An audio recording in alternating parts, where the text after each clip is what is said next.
So my work involves the marriage between high-performance computing on some of the world's largest supercomputers and the intricacies of combustion involving fluid mechanics and chemistry. And so if you merge that all together, it's kind of an interdisciplinary field.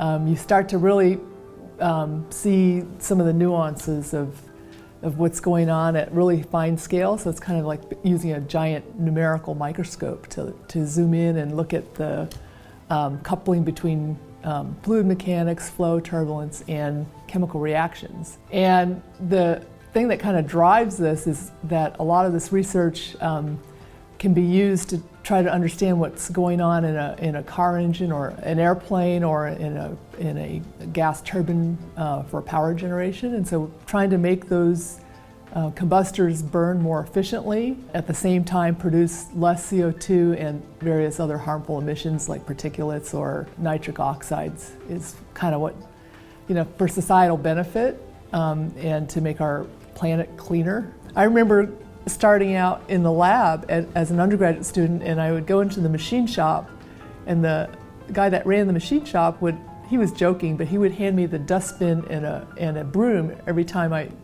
showed up to go sweep up the shavings from the various lathes. And so it's only after, I took it as a joke, but eventually he taught me the ropes of how to run some of these machines. But women were not accepted in these math engineering areas only until, last decade or two. And even today, there's still a lot of resistance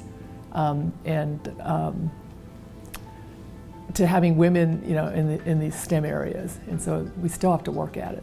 It's really gratifying to me to see women. I have postdocs and graduate students that they are the hardest workers, and oftentimes they're quiet about it, but a lot of them are very, very successful, and I would say, I hate to say this, but better than their male counterparts in some instances. And they've gone on to have really successful careers in academia and industry and labs. We have a 16-year-old daughter, Maya, who's also good at math and science, right? And so we're trying to encourage her to, go after it, go pursue that, and not have stigmas associated with that being a woman.